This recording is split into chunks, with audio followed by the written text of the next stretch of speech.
violão, aumenta o tom da música. E essa música era sem o capotraste. E aí nós esquecemos de tirar, eu esqueci de falar para ele, eu vi que eu não conseguia alcançar, não consegui. Fui me esforçando, né, irmãos? Tem coisas que a gente tem que se esforçar. Aí no final, que eu olhei pro braço do violão, eu falei assim, meu Deus, estava com capotraste, era para tom de mulher, isso que eu não estava. Mas Deus dá graça, né, irmãos? Deus dá graça porque que vale o nosso esforço de adorar o Senhor. Amém? Glória a Deus. Eu quero compartilhar uma palavra com os irmãos essa noite, que se encontra no livro de Joel, profeta Joel. Joel capítulo 2. Quando os irmãos acham, eu vou ligar aquele ventilador para mim me refrescar um pouquinho aqui. Joel capítulo 2. Nós vamos fazer a leitura do verso 12, se eu não me engano.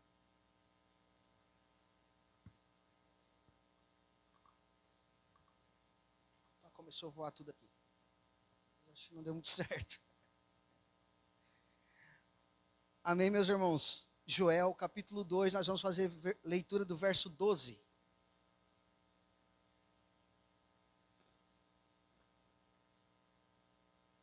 Todos acharam? Fica lá no finalzinho do Antigo Testamento. Acho que foi depois de Oséias. É isso mesmo. Oséias, Joel, ali nos profetas menores. Amém? Todos acharam? Não achou? Acompanha com nós aqui no telão. Joel capítulo 2, verso 12 diz assim: Ainda assim, agora mesmo, diz o Senhor, convertei-vos a mim de todo o vosso coração, isto é, com jejum, com choro e com pranto. Rasgai o vosso coração, e não as vossas vestes. Convertei-vos ao Senhor vosso Deus, porque Ele é misericordioso, e compassivo, e tardio em irar-se, e grande em benignidade, e se arrepende do mal. Quem sabe se não se voltará, e se arrependerá, e deixará após si uma bênção, uma oferta de manjares e libação para o Senhor vosso Deus. Tocai trombeta em Sião, promulgai um santo jejum, proclamai uma assembleia solene, congregai o povo, santificai a congregação, ajuntai os anciões, reuni os filhinhos e os que amamentam, e saia o noivo da sua recâmara e a noiva do seu aposento. Chorem os sacerdotes, ministros do Senhor, entre o pórtico e o altar, e orem: poupa o teu povo, ó Senhor, e não entregues a tua herança ao opróbrio, para que as nações façam escárnio dele. Porque hão de dizer entre os povos: onde está o seu Deus? Até aí, vamos orar? Senhor Deus e Pai, nós te louvamos mais uma vez, Deus. Te agradecemos porque tua palavra é rica, Senhor Deus. Ela que nos fortalece, ela que nos alimenta, ela que nos dá força, Senhor Deus, para caminhar nessa terra, Pai. Por isso nós te louvamos nessa noite por ela, por o Senhor ter dado, Senhor Deus, essa disponibilidade, ter dado, Senhor Deus, graça a nós nessa noite, de estar aqui na tua presença e poder aqui ouvir essa palavra, Senhor Deus, e ser edificados por ela. Pai, que o Senhor possa usar grandemente a minha vida nessa noite, Senhor Deus, para ministrar a tua igreja, que a tua igreja possa ter um entendimento aberto através do teu Espírito Santo para a revelação dessa palavra. Também oro, Senhor Deus, por aqueles que hão de ver um dia, Senhor Deus, essa mensagem, através, Senhor Deus, das redes sociais, que eles possam assim também, Senhor Deus, entender o propósito da tua palavra e o propósito da salvação que há em ti. Assim nós te louvamos e te agradecemos, em nome de Jesus. Amém. Amém, meus irmãos? Irmãos, quem aqui, eu digo assim, não gostaria de fazer parte, irmãos, de um grande avivamento? Acho que todos nós gostaríamos de fazer parte de um grande avivamento. O profeta Joel, ele é um profeta que escreve por volta de 500 anos antes de Cristo. E ele escreve 500 anos antes de Cristo, alertando o povo de seus maus caminhos, ou seja, dos seus caminhos errôneos, chamando o povo à conversão, ou seja, a voltar. Quer dizer, o crente muitas vezes acha, não, eu já sou convertido, eu não preciso me converter, mas nós precisamos se converter todos os dias, irmãos.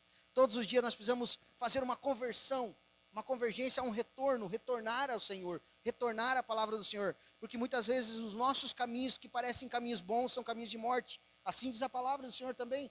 que aos olhos dos homens os caminhos parecem bons, mas para o Senhor são caminho de morte. E se nós não retornar, certamente morreremos. Então o profeta Joel, ele traz aqui para o povo, nesse tempo que passava por grande aflição, por grande dificuldade, para que o povo volte ao caminho. E nós falando nos dias de hoje, irmãos, eu conversando com alguns irmãos, com alguns crentes, parece que os irmãos estão anestesiados, parece que estão sonolentos, parece que estão como Jonas no navio. Jonas estava dormindo. A tempestade batia no navio, o navio balançava de um lado para o outro, todo mundo jogando suas bagagens fora, todo mundo olhando e falando, ai, ai, ai, vai afundar. O que está acontecendo? Como vamos sair dessa tempestade? E o Jonas dormindo, tranquilamente no fundo do navio. E hoje, irmãos, nos dias de hoje, nós vemos muitos cristãos que estão assim sonolentos. Parece que tomaram um remédio e estão meio tranquilos. Parece que estão até meio dopados, irmãos. Infelizmente, essa é a verdade. Estão assim tranquilamente, parece que eles estão acordados, mas eles estão, na verdade, dormindo, estão sonolentos. Então, se nós for olhar, irmãos, todas as mensagens que Deus tem dado para mim como pastor nesses últimos 3 meses, talvez é com esse intuito, para que a igreja venha acordar. E parece que quanto mais eu falo acorda igreja, parece que mais a igreja dorme. Parece que quanto mais eu falo como um profeta da parte de Deus para a igreja, olha igreja, vocês precisam acordar, irmãos. Os irmãos falam, estou suave, deixa eu descansar.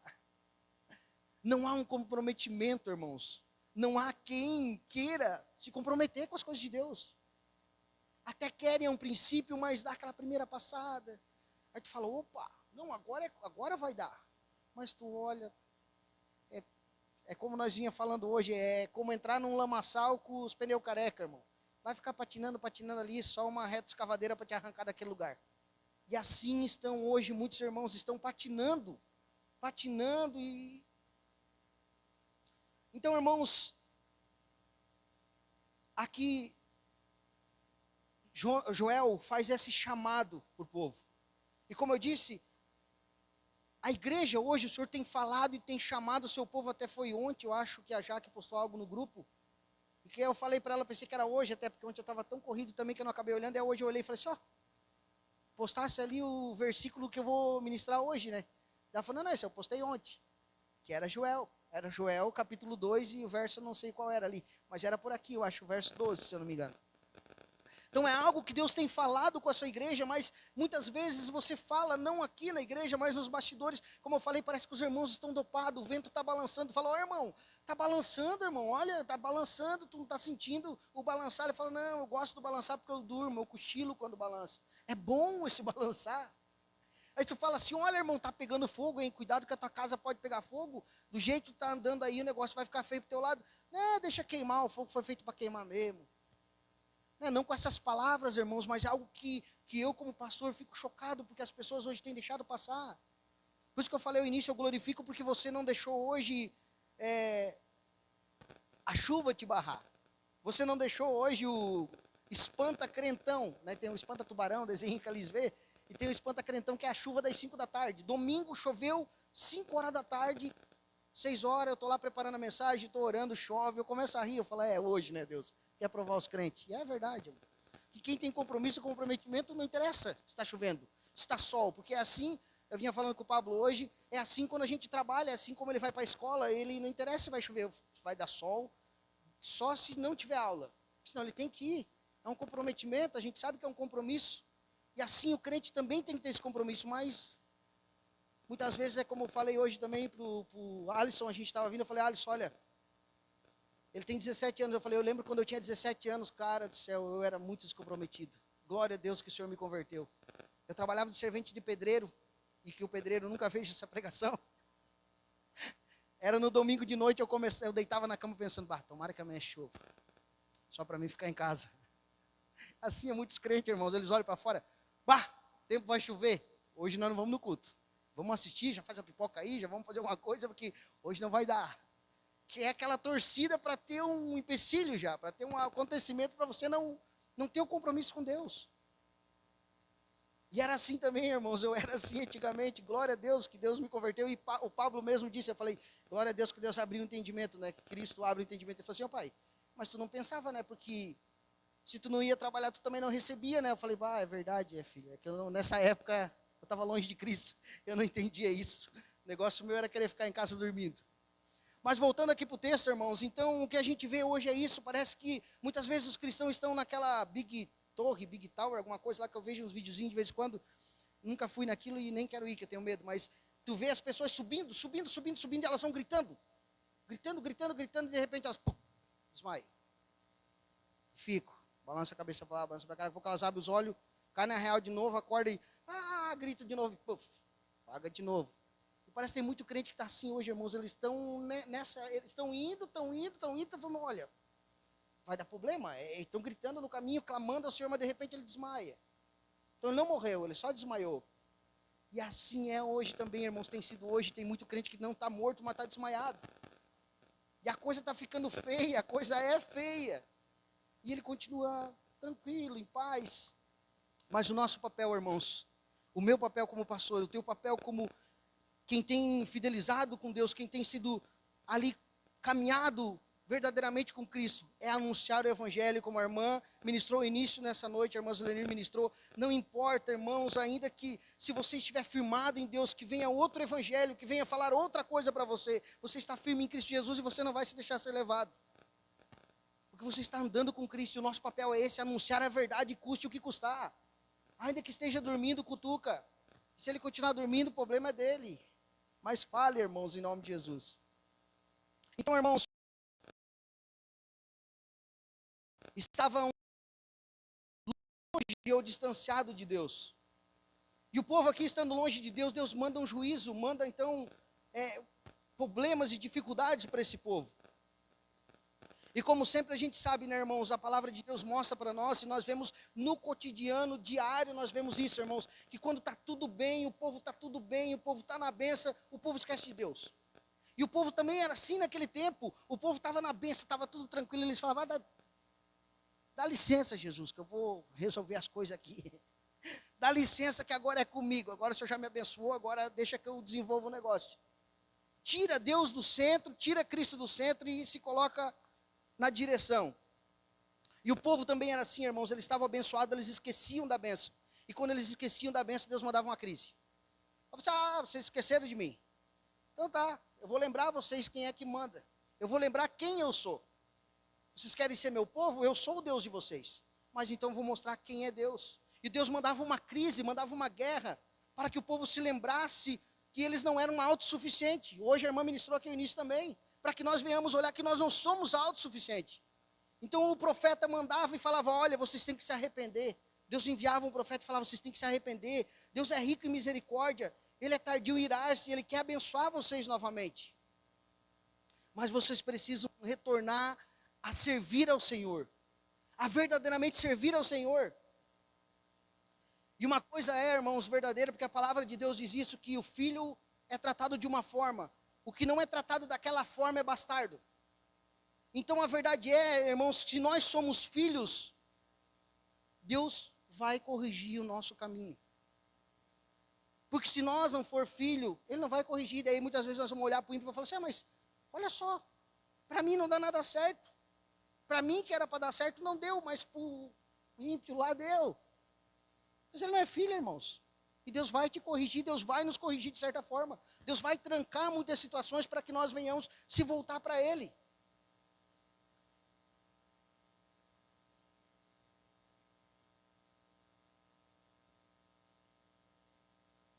Então, irmãos, o verso 4 do capítulo 1, eu quero ler com os irmãos, para nós entender um pouco esse contexto.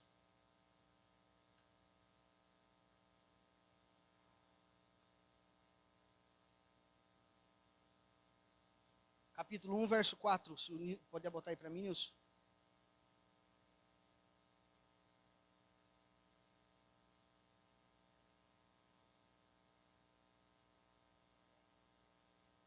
Olha só, irmãos, o que aconteceu com aquele povo. Eu não vou ler de 1, vou ler do 4 aqui até pelo menos o 7, para nós entender um pouquinho do contexto aqui. O que deixou o gafanhoto cortador, comeu o gafanhoto migrador. O que deixou o migrador, comeu o gafanhoto devorador. E o que deixou o devorador comeu o gafanhoto destruidor.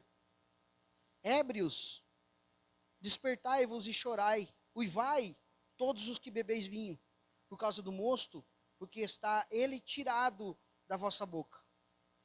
Porque veio o povo contra mim, contra a minha terra, poderoso e inumerável, e seus dentes são como dentes de leão, e ele tem os queixais de uma leoa. Fez a minha vide uma assolação, destroçou minha figueira, tirou-lhe a casca, que lançou por terra, e os sarmentos que se fizeram brancos. Até aqui, irmãos. Os irmãos têm uma noção do que Deus havia enviado para esse povo. Como eu falei, irmãos, se nós somos filhos, nós não temos prazer. Bom, você é pai, você não tem prazer em corrigir teu filho. Eu falo muitas vezes para o meu, eu falo assim, o pai não tem prazer em te corrigir com uma vara. Me entristece isso. Deus, de certa forma, também não tem prazer em te corrigir. Ele quer que você obedeça. Mas muitas vezes Deus manda avisar, chama a atenção e não é obedecido e Deus corrige. Você fala, peraí, então eu vou ter que tirar alguma coisa. Eu vou ter que te corrigir de alguma forma, porque você é meu filho e você não vai se perder. De certa forma, a palavra de Deus diz que nenhum será tirado da sua mão, nenhum se perderá da sua mão, então ele vai fazer de tudo para que você não se perca. Ainda que você perca tudo, você não vai se perder. Glória a Deus por isso. Aleluia. Mas então, irmãos, esse povo aqui agora, ele, pela sua desobediência, ele é enviado sobre eles uma grande crise.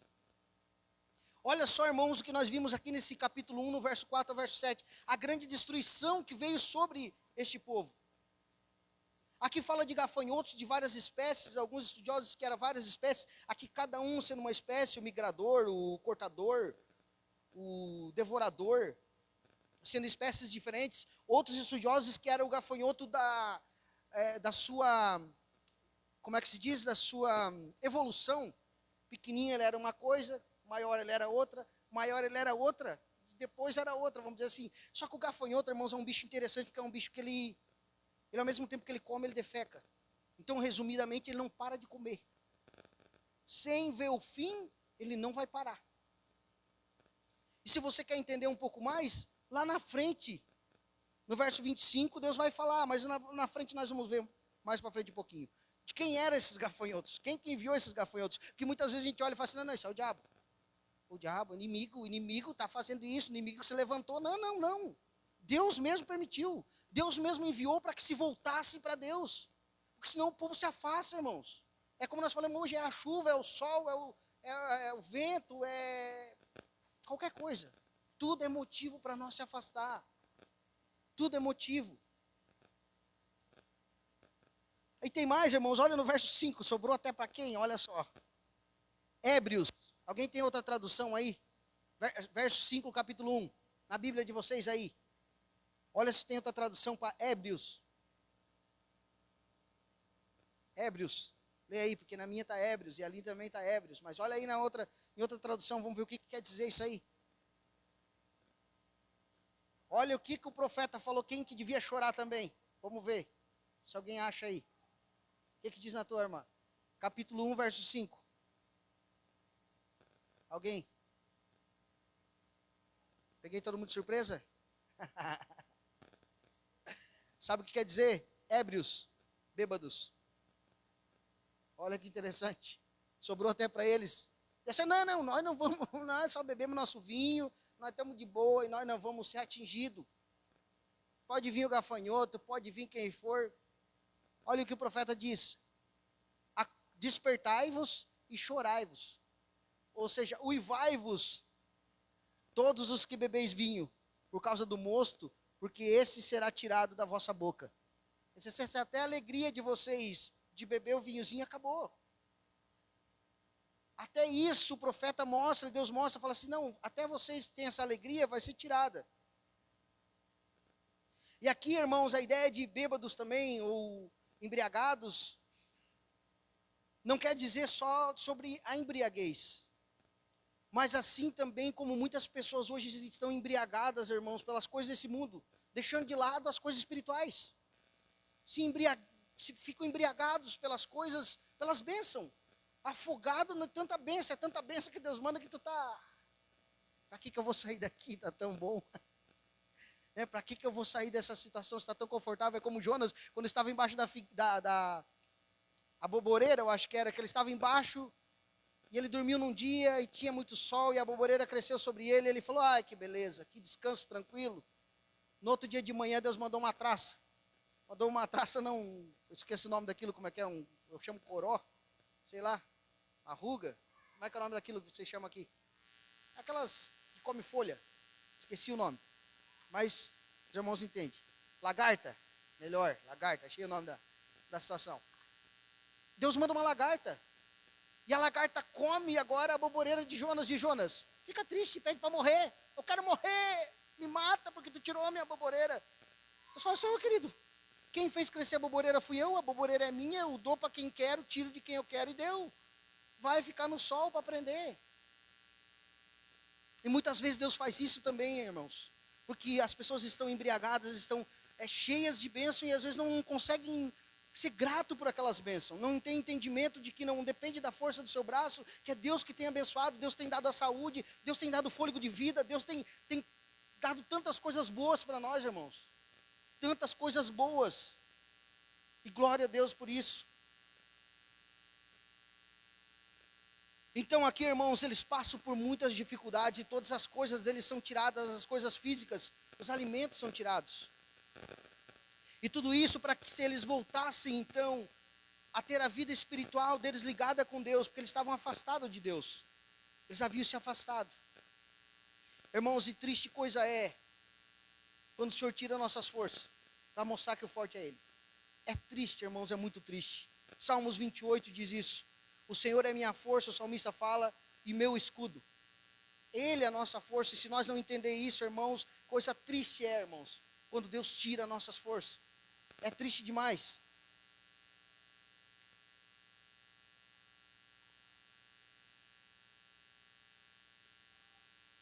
Então, irmãos, a maioria das passagens da Bíblia fala que o avivamento sempre veio decorrente de uma situação de crise. E esse é o maior problema, é que nós, olhando para a palavra de Deus, muitas vezes não aprendemos com a palavra de Deus. Não aprendemos com os erros dos outros. Porque aqui foram deixados erros para que nós olhássemos para os erros e falássemos, opa, eu não vou cometer esse mesmo erro. É como se você passasse, estivesse indo embora, caísse num buraco, e você voltasse pelo mesmo caminho e falava, vou cair de novo, porque eu gostei, aquele buraco ali é legal. Ninguém faz isso, né, irmão? Não somos loucos. Porque você já aprendeu com o teu erro. E se alguém chegasse para você e falasse, ó, cuidado que lá naquela rua assim, tem um grande buraco. Você ia falar, opa, por lá eu não vou mais. Eu vou por outro caminho. Porque o fulano já errou, perdeu a roda, furou o pneu. Você vai mudar a tua trajetória.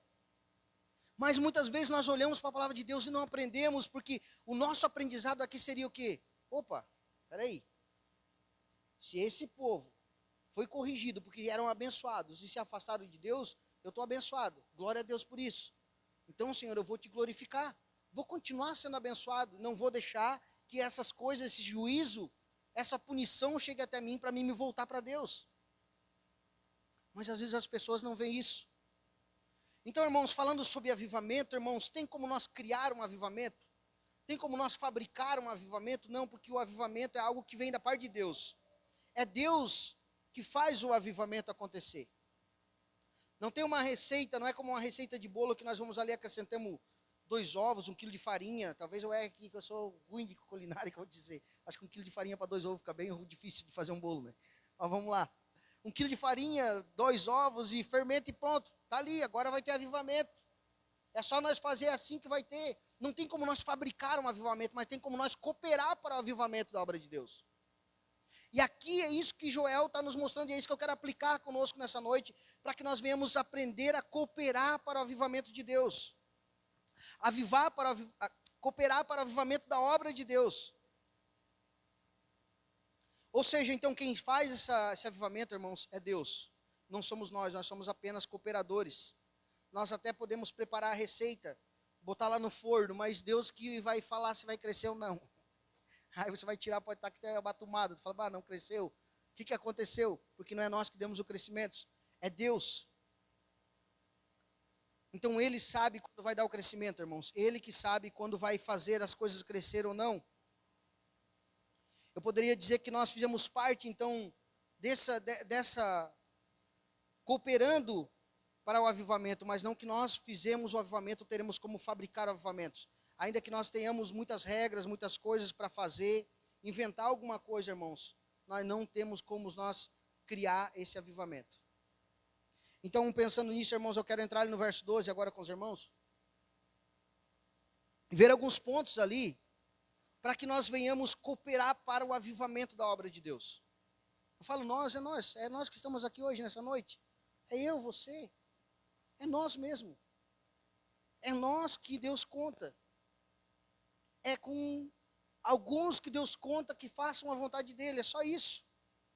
Que se voltem para Ele. Então eu quero analisar aqui alguns pontos, irmão, então, sobre esse avivamento, sobre cooperar para o avivamento da obra de Deus.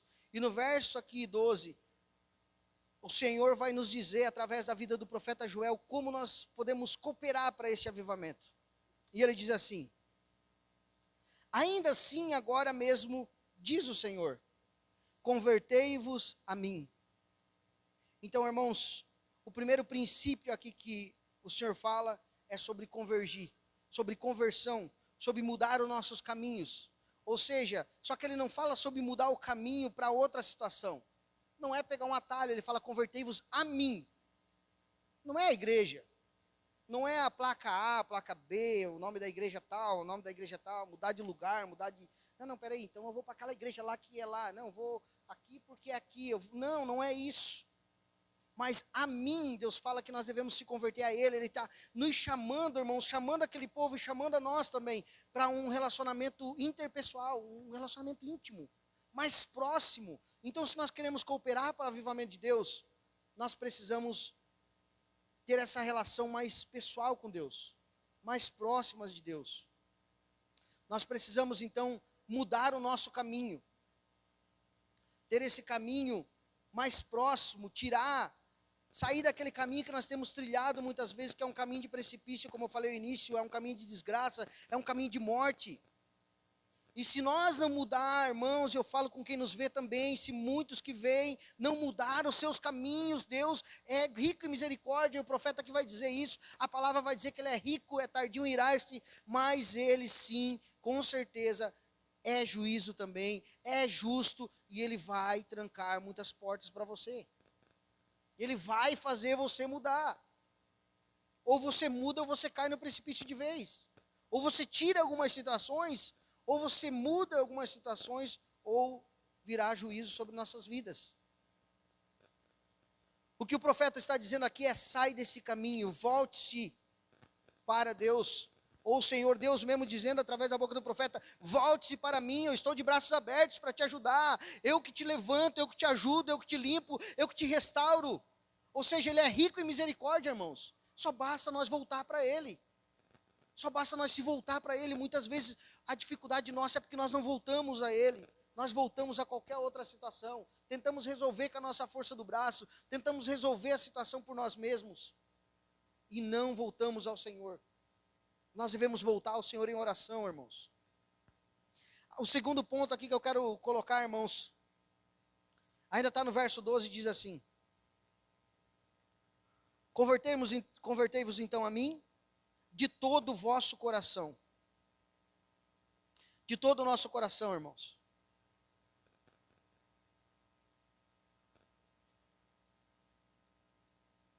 O que Deus quer, irmãos,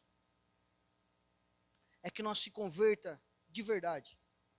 Eu quero imaginar algo com os irmãos aqui. Esses dias um irmão falou para mim que tinha perdido alguns bois, e ele falou que foi procurar os bois, daí ele se perdeu no mato. Na segunda vez ele não se perdeu mais, ele falou que ele foi e ia deixando uma marca nas árvores. Para quando ele voltasse, então ele ia olhando as marquinhas das árvores, né? Voltava, sabia o caminho de volta.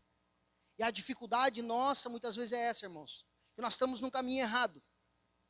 Aí nós até se convertemos, voltamos, falamos: não, o Senhor fala, vem para cá, está no caminho errado, está no precipício, vai cair, vai dar errado, olha, vai dar problema. Opa, ouvi a voz do Senhor, eu vou voltar. Mas nós voltamos deixando marca.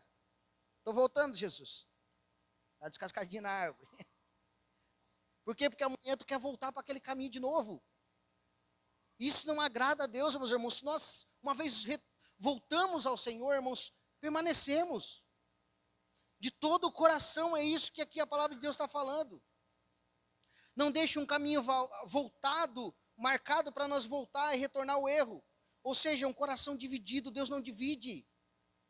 Deus não divide, não, irmãos. Deus não divide, assim como nós não gostamos de dividir a nossa esposa, ou a esposa não gosta de dividir o marido, a namorada não gosta de dividir o namorado. Deus também não divide.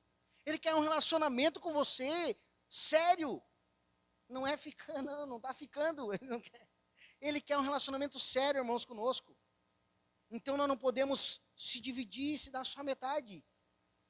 Nós precisamos entregar todo o nosso coração, voltar ao Senhor com todo o nosso coração. E como eu volto com todo o coração para Deus, então, cooperando assim para esse avivamento dentro de nós e assim levando o avivamento de Deus. E ele continua dizendo aqui no verso ainda 12, com jejum e com choro. Jejuns e choro. E o que jejum significa para nós, irmãos? Eu não sei qual foi a última vez que tu jejuou, se tu tem jejuado, mas eu quero chamar a tua atenção para a importância do jejum. É muito importante, irmãos. É importante demais você jejuar. E se você tem dúvida de como fazer, me procure no final que eu quero te explicar melhor. Mas, irmãos, nós precisamos retornar a jejuar. É algo importantíssimo para a nossa vida espiritual, é jejuar. E o jejum, irmãos, não é uma penitência, algo que tu está pagando um preço. Sacrifício. Não é também só passar fome, não adianta você ficar o dia inteiro sem comer. Eu estou passando fome de noite, estou vendo se perco um pouco a barriga, não estou comendo à noite. Né? Isso é passar fome, não adianta falar assim, ó Jesus, estou de jejum hoje, tá? Não vou comer à noite. Não é passar fome, irmãos. Jejum, irmãos, não é isso. Não é um sacrifício, não é pagar um preço. Eu queria aqui fazer uma ilustração para nós entender o que significa o jejum. Eu queria perguntar para alguém aqui dos irmãos, perguntar para os irmãos mais perto aqui, qual é a tua comida preferida, irmão? Preferida, a mais top que tu gosta. Fala aí. Perguntar para os jovens, né, é mais difícil, eles são mais duvidosos que eu. Pizza. E a segunda melhor?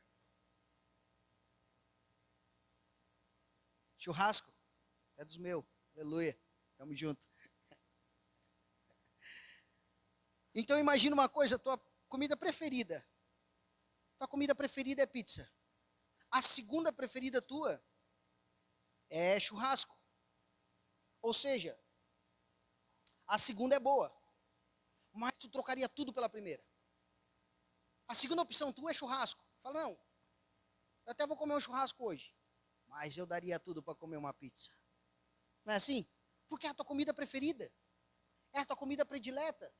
Os irmãos estão entendendo?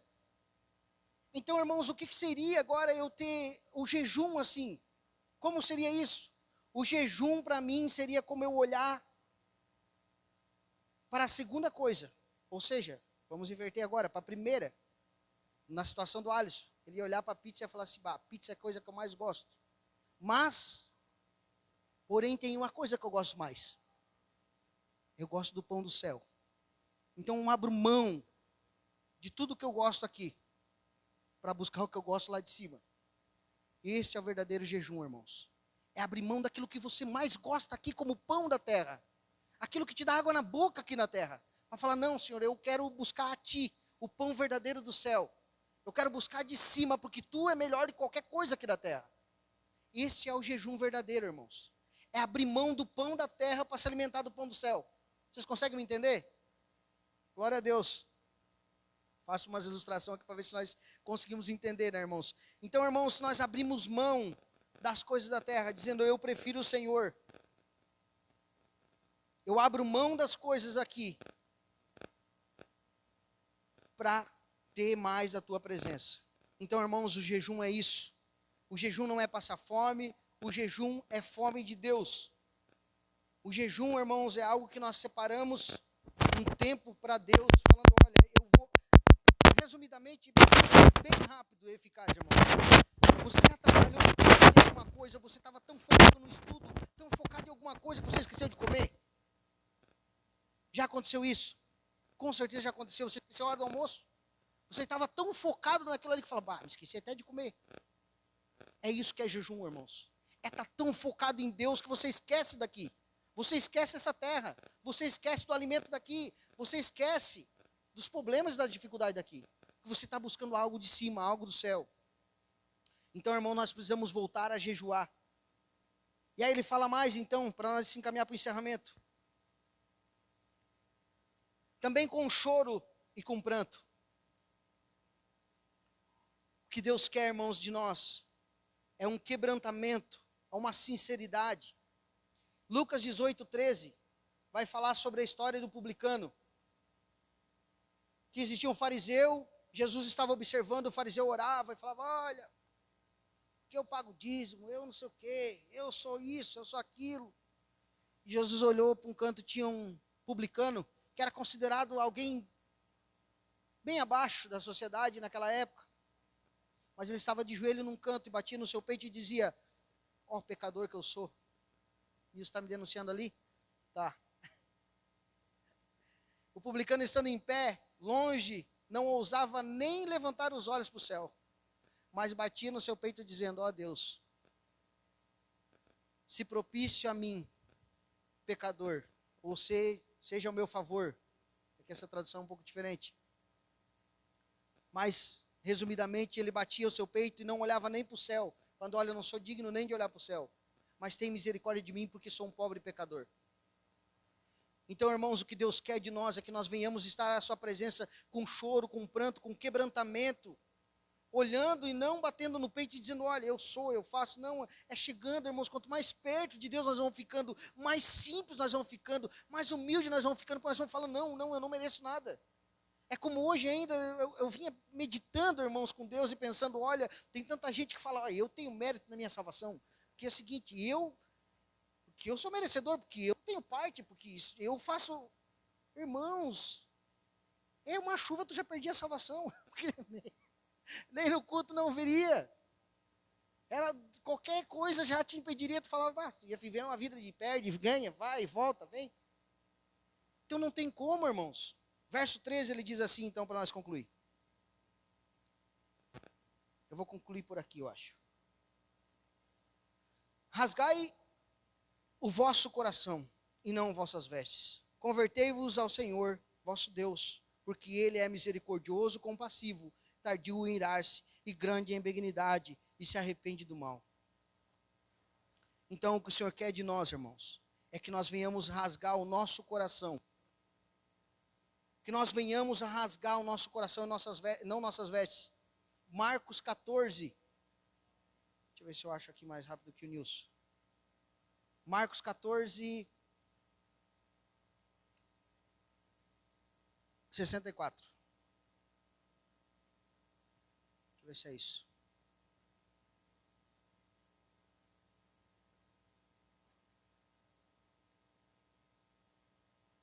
De 61 a 64, eu vou fazer leitura bem rapidinho aqui. Olha só, Jesus quando foi julgado pelo Sinédrio, esteve colocado à frente do Sinédrio, existia um sumo sacerdote chamado Caifás, e olha o que ele faz. Verso 61 diz assim, ele porém guardou o silêncio e nada respondeu, aqui falando de Jesus. Tornou a interrogá-lo então o sumo sacerdote e lhe disse, és tu o Cristo, filho de Deus bendito? Jesus respondeu, eu sou, e verei o Filho do Homem assentado à direita do Todo-Poderoso, e vindo com as nuvens do céu. Então o sumo sacerdote rasgou suas vestes, e disse, que mais necessita temos de testemunhas? Ouvistes a blasfêmia que vos parece? E tudo julgaram réu de morte, em tudo. O que era o rasgar das vestes, irmãos? Quando eles tinham algo que escandalizava eles, algo que emocionava eles, que era um escândalo tão grande, eles rasgavam suas vestes. Parecia o cara do Camarões que foi expulso. Tirou a camisa. Só que eles rasgavam. Eles rasgavam as vestes para falar assim, olha, eu me escandalizo com o que está acontecendo. E o que o Senhor está falando aqui, não quero que vocês rasguem as vestes. Porque isso é algo aparente.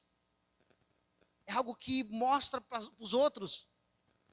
Irmãos, e Deus não se impressiona com o que nós mostramos para os outros. Não adianta eu vir aqui invocar a voz e falar, irmãos, olha que Deus... Olha o pastor, que voz, hein?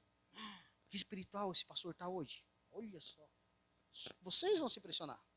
Vão achar legal, vão achar, olha, impressionante como o pastor está espiritual hoje. Não está com aquela voz de taquara rachada, não. Está grave. Mas Deus está sentado no trono e fala assim, Paulo, eu te conheço, eu sei quem tu é.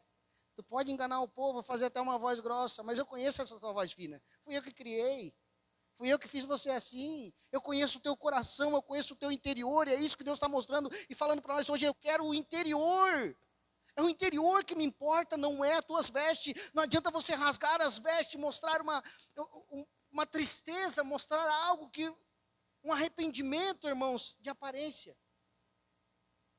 Ou seja, irmãos, Deus não aceita alguma espiritualidade teatral, que só aparente.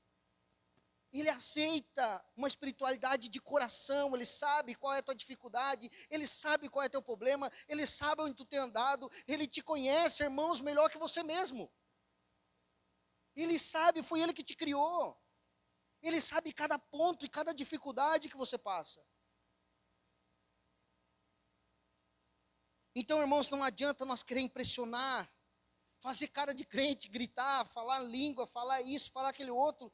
Nós podemos até impressionar os homens, mas o Senhor sonda o nosso coração. E o que Ele pede aqui é que eu não quero que vocês rasguem as vestes, que vocês mostrem algo para os outros, mas que vocês rasguem o vosso coração. E eu concluo aqui, irmãos,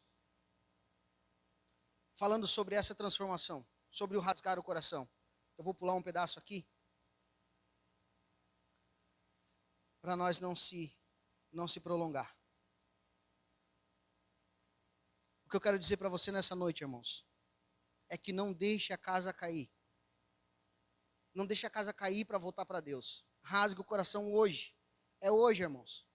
Sabe quando dá aquele vento e o retelho começa a arrancar e a telha começa a levantar na beiral? Aí tu olha e fala, não, outro dia eu arrumo. Aí tu olha de novo, deu outro vento, não, só levantou 2 telhas. Outro dia eu faço. E aí vem o ventaval e começa a levantar tudo. E aí tu pega massa, pode preparar argamassa, cola, arame, corda, pedra. Já foi, irmão. Depois que o vento embocou ali, ele vai levantar o telhado inteiro. Porque Deus te avisou. Veio o aviso antes, a telhinha balançou, arrancou uma beirada. O que você não consertou? Assim é Deus, eles nos chamam a atenção, irmão, dizendo, olha, é hoje o dia de você arrumar a casa. É hoje o dia de você reforçar, é hoje o dia de você rasgar o coração. E aqui então ele apela para os atributos de Deus, o profeta fala, olha, ele é rico em misericórdia. Ele é grande em misericórdia. Ele, sim, ele é justo juiz, mas ele também é tardio em irar-se. E ele é o único que pode mudar o amanhã, irmãos. Ele é o único que pode mudar o hoje. E como eu falei, ao início ninguém tem prazer em corrigir o seu filho com a vara. Assim Deus também não tem. O prazer dele é que nós obedeça à vontade dele. Mas muitas vezes vem a disciplina sobre nós, porque nós somos desobedientes. E é preciso ele corrigir. Porque se ele não corrige, irmãos, aonde nós vamos parar? Aonde nós vamos parar? Amém, meus irmãos? Eu quero concluir aqui, quero convidar os irmãos a se colocar de pé. Chamar o nosso irmão Alisson para fazer um louvor, para nós finalizar.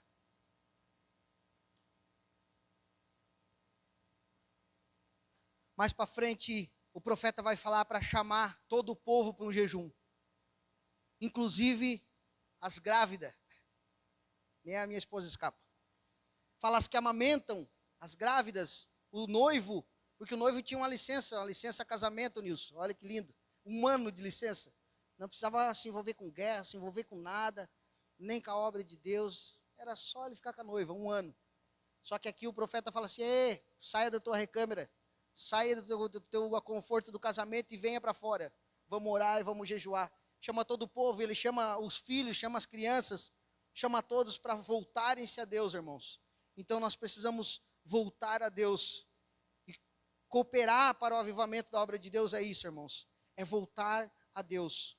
Voltar a jejuar, a orar, voltar-se, mudar os nossos caminhos para fazer a vontade de Deus. Amém, meus irmãos? Depois de você ler, não esqueça disso. Leia esse texto, irmãos. Lá na frente, no verso 25, Deus fala que vai restituir tudo que o povo perdeu. Ele fala: vou restituir tudo que foi consumido pelo gafanhoto migrador, pelo destruidor, pelo cortador, e o meu grande exército que enviei contra vós outros. Como eu falei aqui no início, o gafanhoto era de Deus. E a gente fala: o inimigo. Não, Deus fala: não, sou eu, o teu amigo. Por isso que eu estou tirando, porque eu sou teu amigo. Se fosse o inimigo, eu ia deixar tu à vontade. Vai, pode deixar.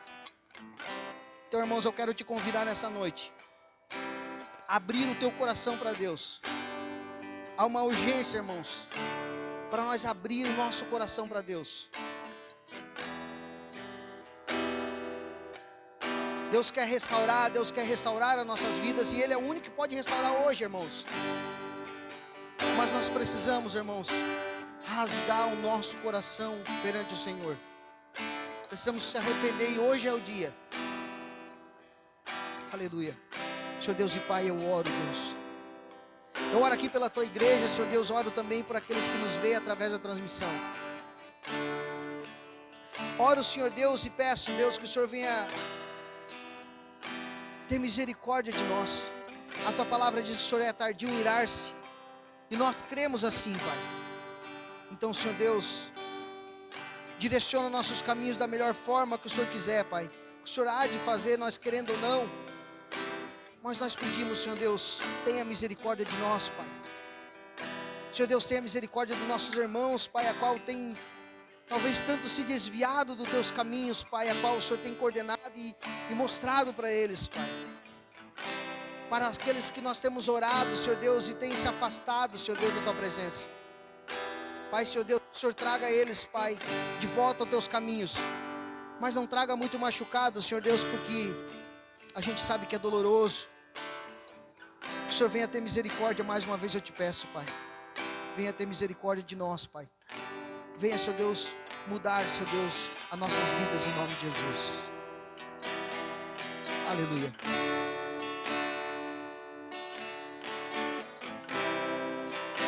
Irmãos, enquanto o Alisson louva aqui, vai ter que louvar, irmão. A cara dele. Eu quero te convidar a vir à frente, eu quero orar por você nessa